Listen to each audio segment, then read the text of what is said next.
tayo mga Pilipino, bakit tayo magaling sa trabaho? Kasi we take it seriously. Diba? Na kapag meron tayong ibinigay, pare, bro, ikaw ang bahala dito. Hindi natin ito pinabaliwala. And we take it seriously, at kung ano man yung sablay nun, diba? Magka-problema man, we take, full responsibility and we're accountable. No? Kaya sa ating mga Pilipino, pag mayroong mga sablay, nalulungkot tayo kasi parang kasalanan ko yata, bakit tumalpak, di ba? Kasi nagkulang yata ako. And the thing, brothers and sisters, last time, sinabi natin, what is the difference of responsibility and accountability? Sabi natin, responsibility is task-oriented. Dinidistribute mo, bro, responsibility mo yan, gawin mo ito, gawin mo yan. Now, we're gonna talk about accountability, which is result-oriented. So, nandun tayo sa bunga. At yung naririnig yung madalas, what you sow is what you reap. Kung paano natin ito tinake seriously, mag-reflect ito doon sa bunga in the end. No? So, in this area of principle of accountability, meron po tayong tatlong pag-usapan dito. Our accountability for our blessing, our accountability for our gifts. Yung mga talento nyo, yung mga binigay sa inyo. At our accountability for our influence. So, ito po ang ating teksto. Sundan niyo po ako, buksan niyo po ang inyong mga Bible in Luke chapter 12, verse 48. At basahin po natin ito sa English at sa Tagalog. Sabi po, but the one who does not know and does things deserving punishment will be beaten with few blows. For everyone who has given much, much will be demanded. And from the one who has been entrusted with much, much more will be asked. Sa Tagalog, ngunit ang alipin hindi nakakaalam ng kalooban ng kanyang Panginoon, magkulang man siya sa kanyang tungkulin, ay paparusahan lamang ng magaan. Ang binigyan ng maraming bagay ay hahanapan ng marami. At ang pinagkatiwalaan ng lalong maraming bagay ay pananagutin ng lalong marami. So nakita po natin dito yung konsepto ng much is given, much is required. So tayo po lahat ay sumandaling manalangin. Aming Diyos, aming amang makapangyarihan sa lahat, tunay nga po na nagpapasalamat kami sa biyaya ng buhay na ibinigay niyo sa bawat isa sa aming Panginoon at sa presensya ng bawat kapatiran naririto. Salamat po, Panginoon, at binigyan niyo po kami ng pagkakataon na makarating sa lugarin ito upang sama-samang pagbulay-bulayan ng inyong mga salita, Panginoon. Makita naman namin, Panginoon, ang relasyon nito sa aming pang-araw-araw na pamumuhay. Makita namin ang aming kalagayan at higit sa lahat, Panginoon. Mangusap po kayo sa bawat isa sa amin kung ano ang kailangan namin gawin, Panginoon, upang magkaroon ito ng kapangyarihan sa aming mga buhay. Na kami ay sumunod, Panginoon, at magdala ito ng pagbabago sa aming mga buhay. Ito po ang aming panalangin sa pangalan ng inyong anak na si Jesus. Amen. So, yung una natin pag-uusapan is the accountability for our blessings. So, mga kapatid, itong mga blessing nito, we are not talking only about the material things. Kasi madalas, iniisip natin, maraming blessing, puro nakadikit yung blessing sa material na bagay. May dumating kang mga hindi inaasahan, may nagbigay sa iyo ng ganito, o meron tayong natanggap na magandang bagay. Ito lagi iniisip natin, ito ay pera o yung mga opportunity na magaganda. Pero ang magandang makita natin dito, mga kapatid, ano man klase yung mga dumarating, material man yan o ibang bagay, ay ito po ay dapat natin nakikita. Ginagamit natin natin ito ng wasto. So, yung first area po of accountability natin mga kapatid ay in relation to time and opportunities. So, mga kapatid, hindi lamang po material ang mga blessing. Yung inyong oras at mga oportunidad mga kapatid ay ito po ay biyaya sa atin. At marahil iba-iba man tayo ng sitwasyon, pero pagdating po sa time, lahat po tayo ay may 24 hours. Amen? Meron ba dito na may 23 hours lang? Wala, ano. Lahat tayo ay may 24 hours a day. Kaya po kung sasabihin na, talaga po mahirap. Pero lahat po tayo ay merong 24 oras. Mayaman ka man o mahirap. Kahit yung pinakamayaman tao, 24 hours din yan. Yun ang pagdating sa oras, pantay-pantay tayo. Pero when it comes to opportunities, doon tayo iba-iba.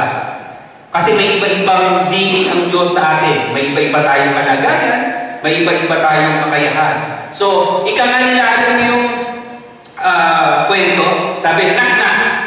Nak-nak. Opportunities.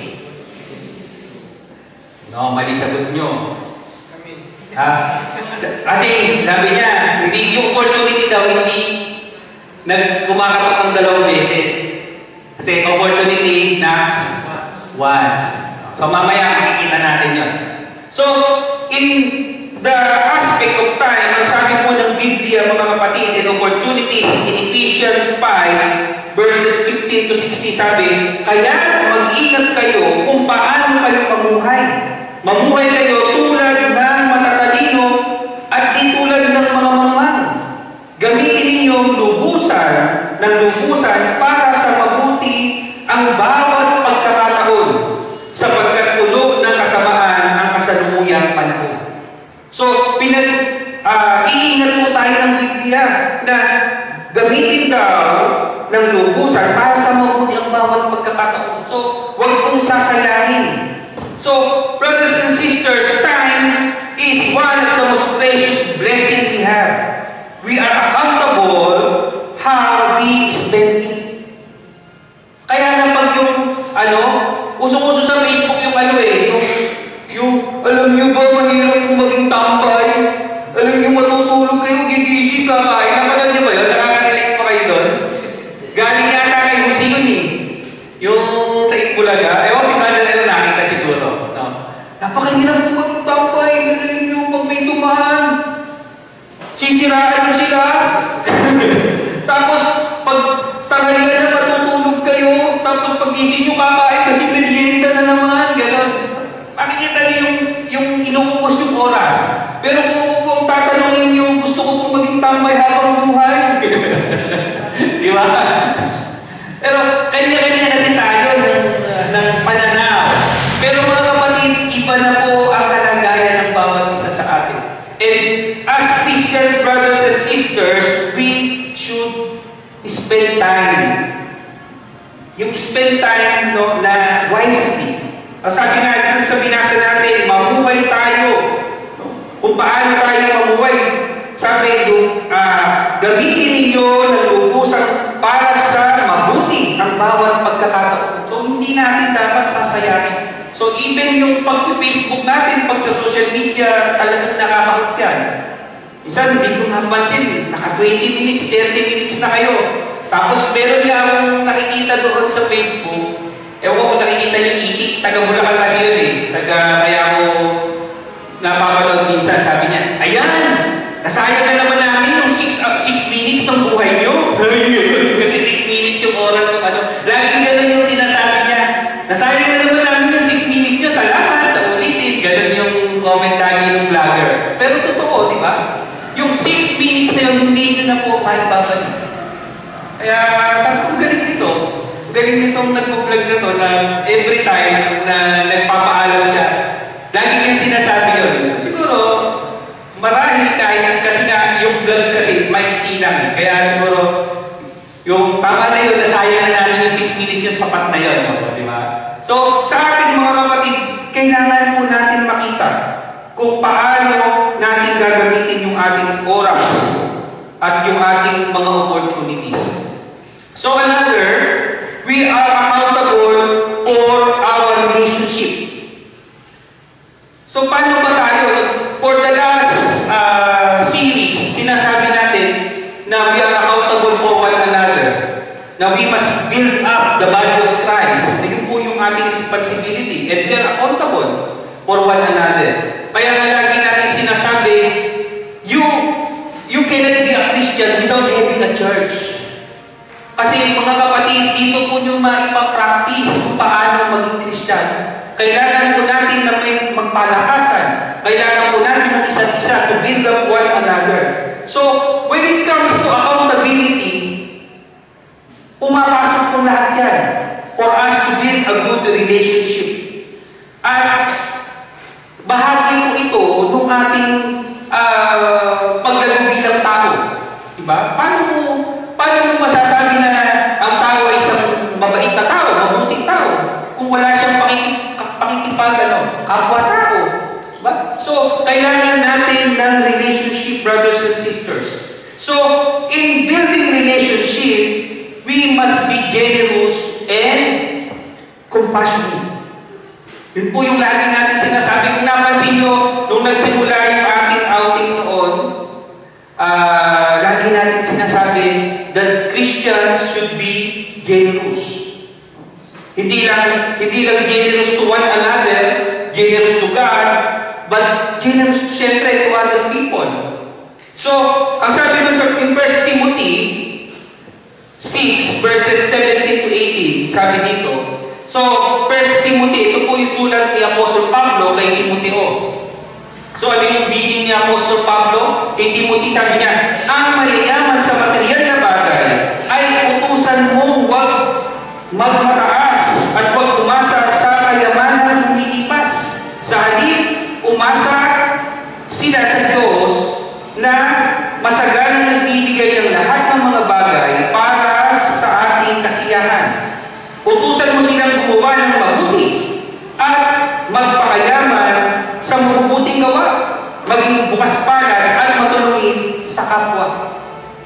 So, brothers and sisters, yung pagiging generous po ay mandate. Ito ay accountability natin at yung compassionate natin sa bawat isa. Kaya nga mga kapatid, yung people who are generous attracts blessing.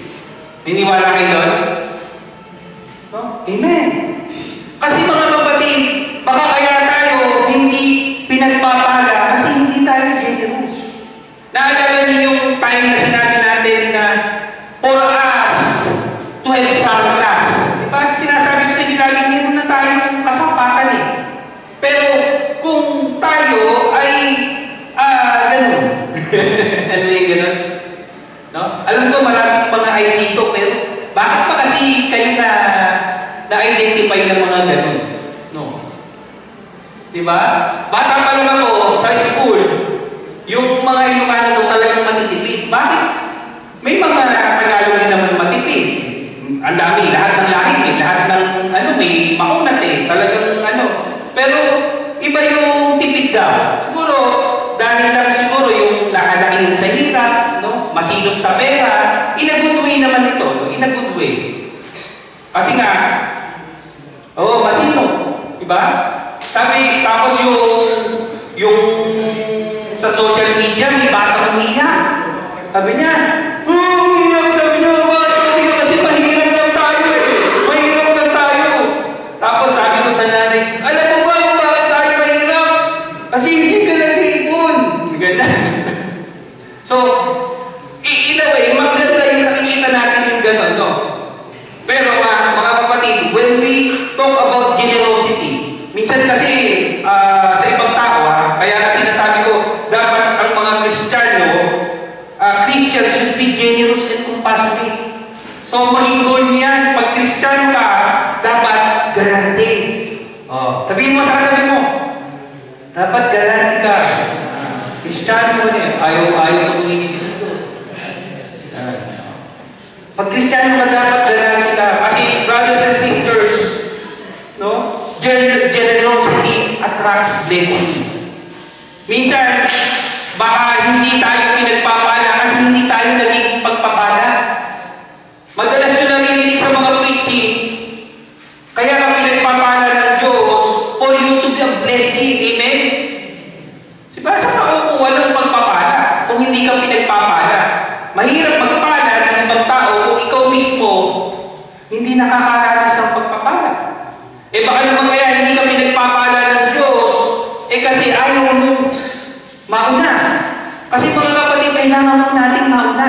Alam niyo yun? Diba? Yung pagsisimula yan, magsisimula mo sa atin.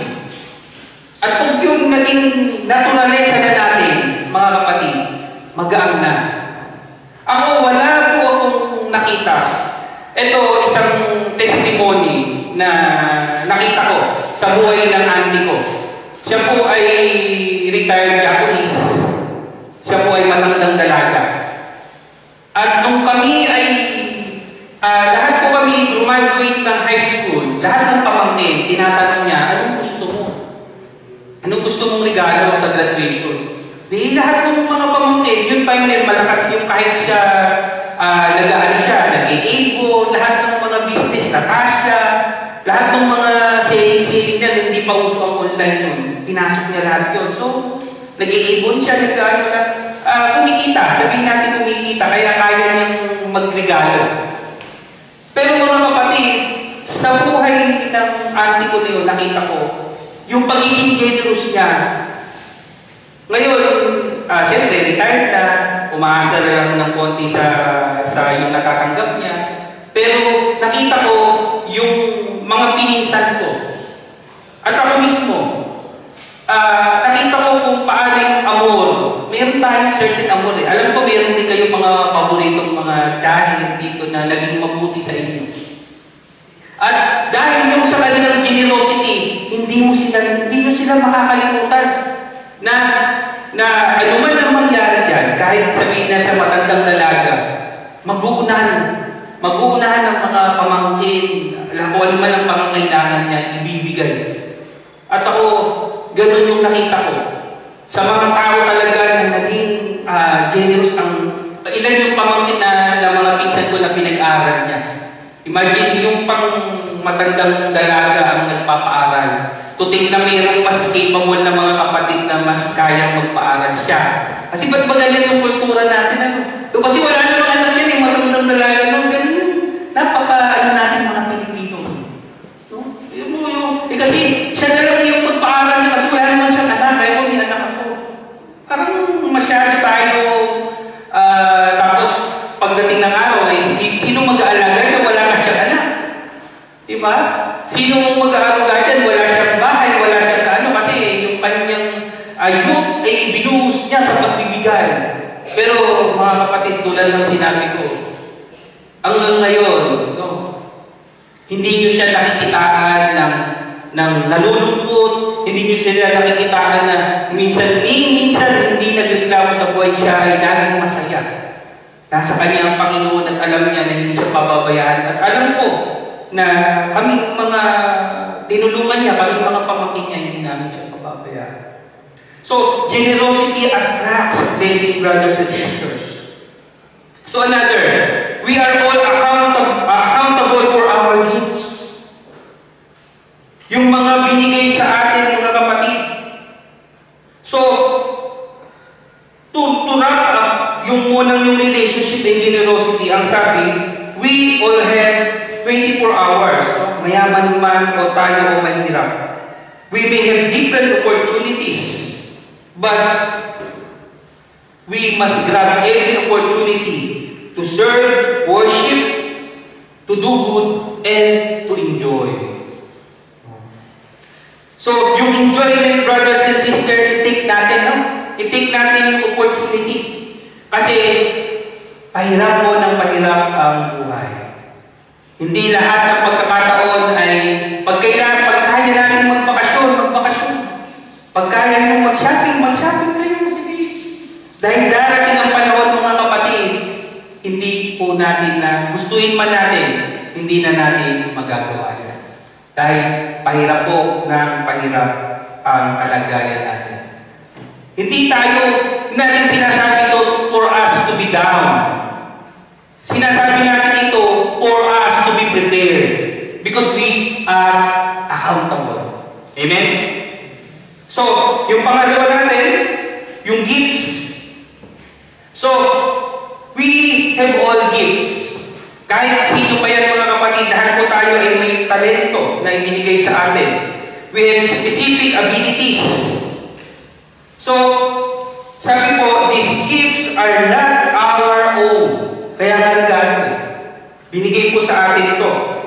But for us, Christians, we must use it for building the body of Christ and the advancement of God's kingdom. Kaya nga sa church, ang disenyo po talaga ng church, mga kapatid. Kaya nga ako nalulungkot minsan, kinukonsider nila ang isang kongregasyon o isang church na papasok lang ng lugarin, makikinig, mag-ooperate, uuwi na. Hindi po church yun. Because, brothers and sisters, ang church po is merong participation. At yung mga body of Christ, yung mga Kristiyano na may mga talento, you are accountable. Naintindihan niyo mga kapatid? Kaya minsan, ang nagiging danger naman, dahil sabihin na natin, oo, gifted. Hindi naman lahat ng miyembro ay ganun kadaming talento. Meron talagang kinuha na ang lahat. Alam niyo, merong tao na parang lahat yata ng talent, kinuha niya nung nagsabi ng Diyos ng talento. Sinahod niyang lahat. Tapos, Lord, ito lang naman ang talent ko. Bakit ako isa ng talent ko? Hindi ko pa pakilabangan. Diba? Tatago ko na lang. Pero mga kapatid, lahat po niyan ay mahalaga. Kailangan lang natin makita kung paano natin yan gagamitin for the glory of God. So, dapat po, when we have this talent, mag-expect na po tayo. Ano yung sabi kay Spider-Man? Great power comes great responsibility. Pag binigyan ka ng maraming talento ng Diyos, marunong ka, magaling ka, mga kapatid, dapat po yun nagagamit natin. Lalo, pag tayo mga Kristiyano, nagagamit natin in the service for God. Amen? Kaya minsan, ang problema, lagi na lang ako nakikita ni pastor. Lagi na lang ako, bakit lagi na lang ako? Matuwa ka. Kasi, talentado ka. Diba? Matuwa ka kasi maraming nakikita sa iyo si pastor na hindi niya nakikita sa iba. Ha? Ganun yun mga kapatid. Kasi much is given, much is required. So we are accountable. Hindi po tayo binigyan ng Diyos ng talino para sa sarili mo lang yan. Hindi tayo binigyan ng Diyos ng talent sa leadership para hindi mag-lead. Lahat po tayo binigyan ng mga talents for us to use for the glory of God. Kaya nga mga kapatid, in the parable of the talents, naalala niyo yung parable of the talents? Bakit sila binigyan ng iba-ibang halaga?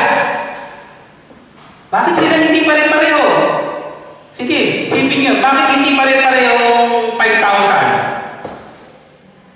Kasi alam po ng master ang kanilang kakayahan, di ba? At nung nag-expect ng result, itong master, sino yung in-expect niya na mas magbibigay ng mas madami? Yung binigyan ng mas madami. Tama? Kaya po, bilang mga tayo na tumanggap ng biyaya, tayo yung mga tumanggap ng talento na nagkaroon ng regalo. Ganun po dapat yung kaisipan natin. Siguro kaya ako binigyan ng ganito. Kasi kaya ko. kaya ako siguro ganito, binigyan para magamit ako ng Panginoon. Ganun po dapat yung mentality natin. And we should be accountable. Hindi po tayo binigyan para buruhin na lang yan. Ay, hayaan mo na sila. Minsan yun yung nakakalungkot eh. Yung ayaw nating maabala. Ayaw na lang natin kumibo. Sila na lang eh. Pero minsan naisip mo, kung ako gagawa lang, mas maganda. Hindi ba yan? Kung ako gagawa lang eh, mas maayos. Diba? So, binibigyan tayo ng kanya-kanyang talento ng Panginoon to use for the service. At yun dapat ngayon ang ginagawa natin, mga kapatid. So, we are using them to serve and to glorify God. Kaya nga ang question sa atin, are we hiding them away? Tinatago ba natin ito? O ginagamit natin? So ito po yung challenge sa atin, mga kapatid. So another, we are accountable for our growth and development. So last time, na napasadahan natin to yung responsibility natin to grow. Diba? But, ang sabi po dito, sabi po uli ni Apostol Pablo kay Timoteo, sabi, huwag mong pabayaan ang kaloob na ibinigay sa iyo ng magsalita ang mga propeta at ipatong sa iyo ng mga matatandang pinuno ng iglesia ang kanilang kamay. Isagawa mo ang mga ito at pagkukulan mo ng panahon upang makita ng lahat ang iyong paglago. So, brothers and sisters, lalo tayo ng mga Christians at lalo kung officer ka ng church. Ipakita, ang sabi, ipakita ang iyong paglago. Tinawag tayo, mga kapatid. We are called to serve.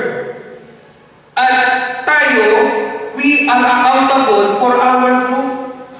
Kaya nga lagi kong sinasabi, mga kapatid, kung tayo ay matatagal ng mananampalataya, 5 years, 10 years, at hindi ka pa rin nakakapag-lead, hindi ka pa rin nakakapagturo kahit paano, devotion lang, hindi ka makapag-lead, makapag-prayer lang ng maayos, hindi pa. Something's wrong, mga kapatid, kasi we must grow, we must develop ourselves.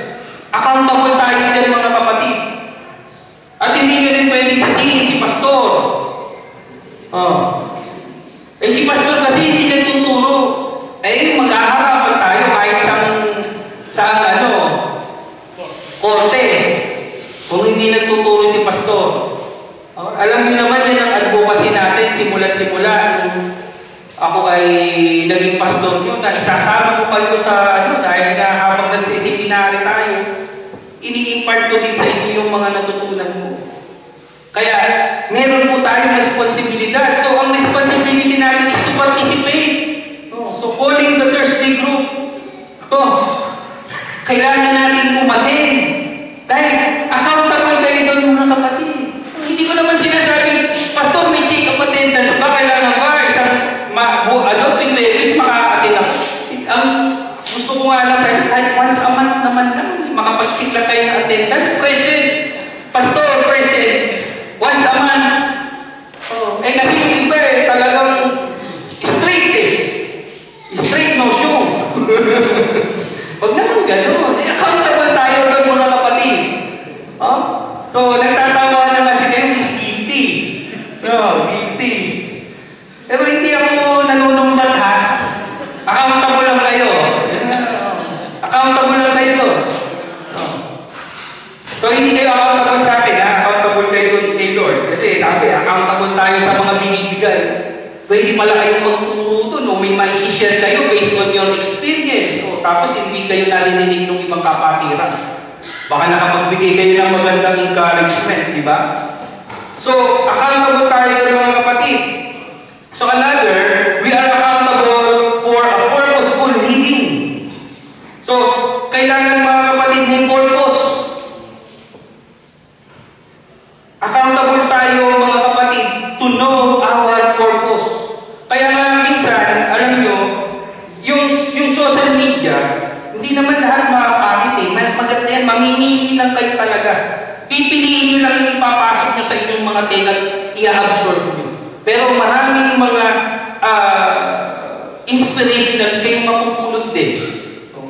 Kasi madalas yata pinanonood yung kay Tulpo, no, kay Christopher Lin. Yung mga tuwasan nyo.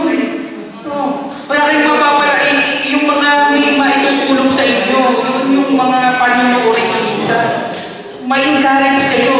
At sabawa yung 10 purpose of life, yung spending how to grow, yung mga ganun yung titignan nyo, hindi. Puro problema, chismis. No, ganun. So, ang sabi, kung mas maaga mo makikita yung purpose mo in life, mas magiging maayos ang buhay mo. Tama naman, di ba? So, lalo pa tayo ng mga mananampalataya. Alam niyo ba, na when you became a Christian, dapat yun ang simula na nakikita nyo na talaga yung purpose nyo sa buhay. Kasi minsan nakikita natin ang purpose natin, magtrabaho lang ng magtrabaho, kumita. Pero mga kapatid, there is more. There is more out there. Kailangan lang natin makita. Hindi po tayo dapat nakukonfine. Kaya lumulungkot ang buhay. Ako sabi, magsalita naman si Pastor, parang sa'yo ang buhay. Pari-pari lang po tayo mga kapatid. Pero ang sinasabi natin dito, kailangan nakikita natin yung the other side of the coin. Diba? Mahirap talaga ang buhay mga kapatid, pero kailangan natin makita kung paano natin ito ma-turn on our advantage. Kaya tayo accountable na mag-grow. In relation to this, hindi ko makalimutan yung sinabi ni Jose Rizal. Ito, in front to wala pa dito. Sabi niya, the world is only good for those who are equipped and willing to learn. Oh, diba? Ang mundo daw, mabuti lamang dun sa mga tao na handa at gustong matuto. Totoo naman, diba? Pag ayaw mo nang umahon dun sa kalagayan ng mga kapatid, wala na. Mananatili ka na lang doon. Diba? Kung kayo, yung alam ko, marami sa atin din yung galing talaga sa mahirap.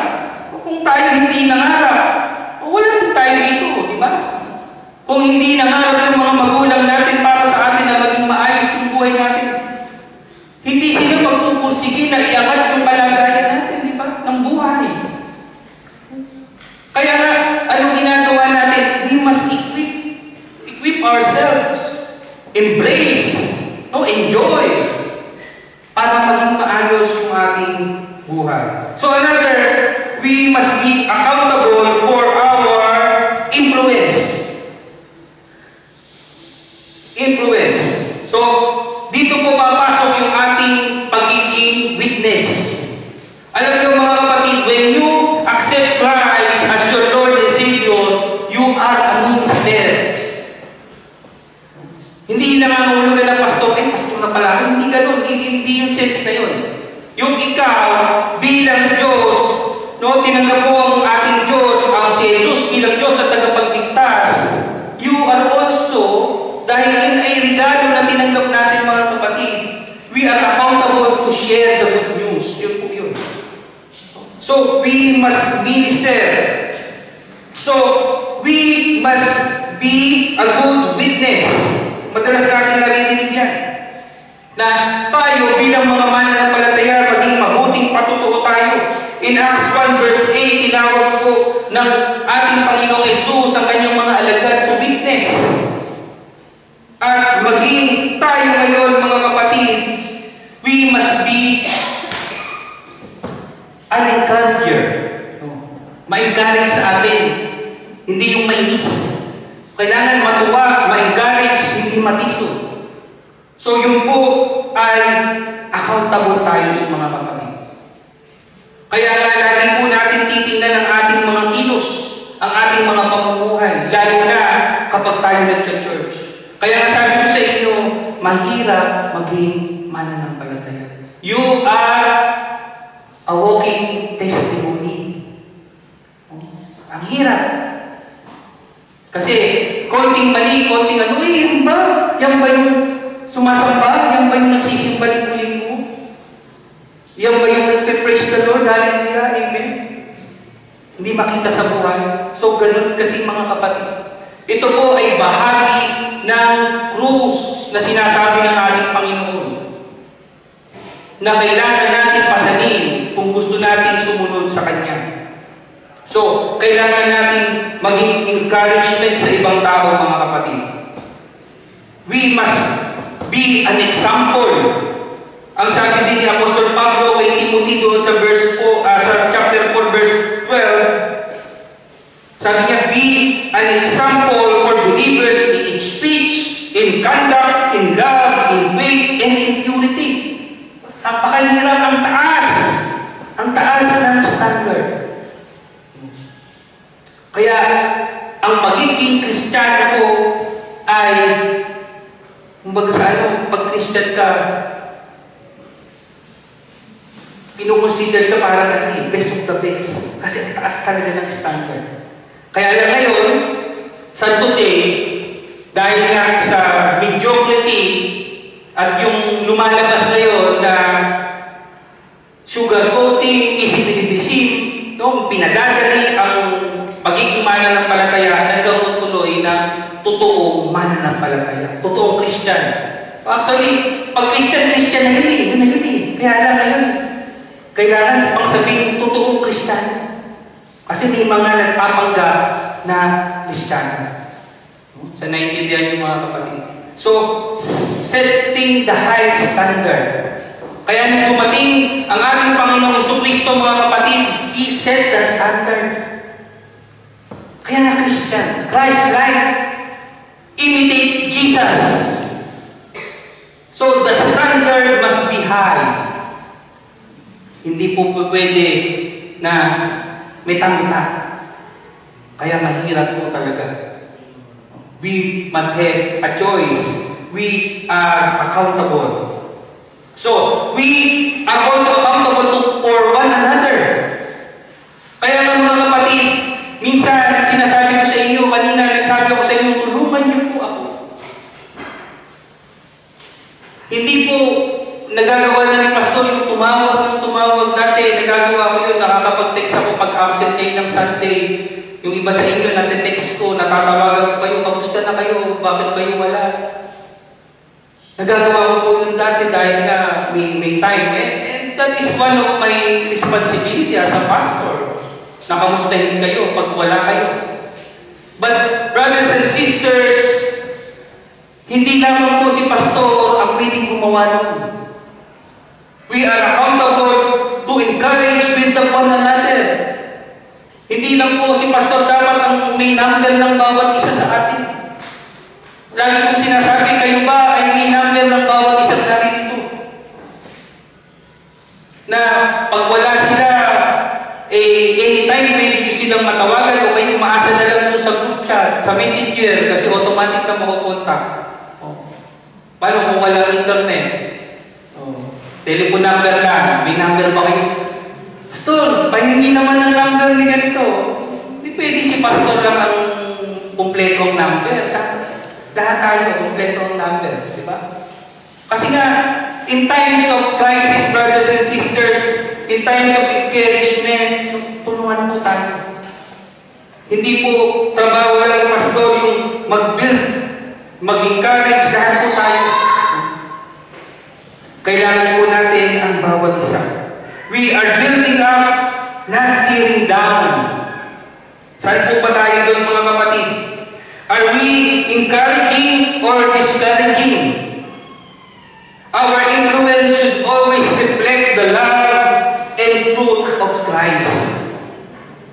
We are accountable, mga kapatid. Kaya nga, kung may nakikita tayo na masasabi natin, makakapagpayo tayo, makakapag-encourage tayo.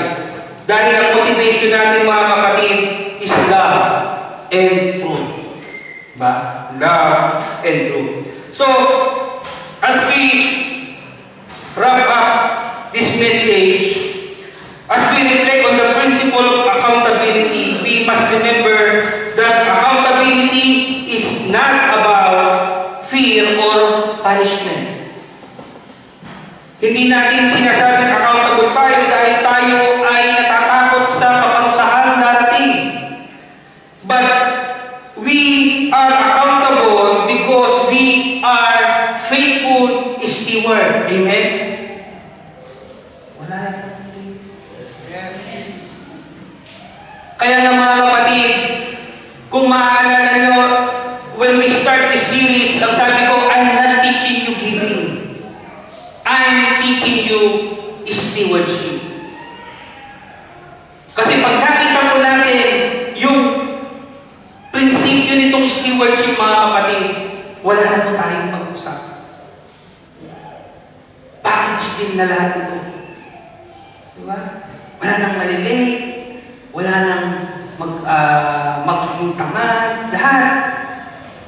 Dahil nakita po natin yung prinsipyo nitong stewardship na ito. You are willing to give your time, your talents, and your treasure. Dahil alam mo, na-steward ka lang. And you're not giving. Kasi yung giving, sa'yo yun eh. Eh wala na tayong pag-aaral.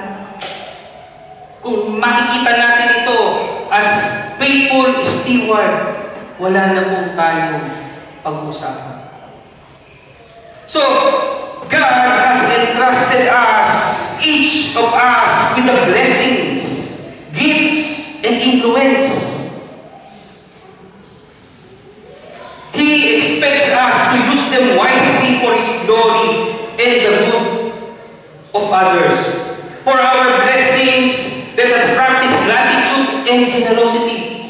For our gifts, let us commit to faithful service and continual growth. For our influence, let us strive to be witnesses and examples of Christ's love. Brothers and sisters, let us embrace the principle of accountability, not as a burden, but as a calling to live fully for Christ, making the most of everything He entrusted us. In the name of the Father, and the Son, and the Holy Spirit. Amen.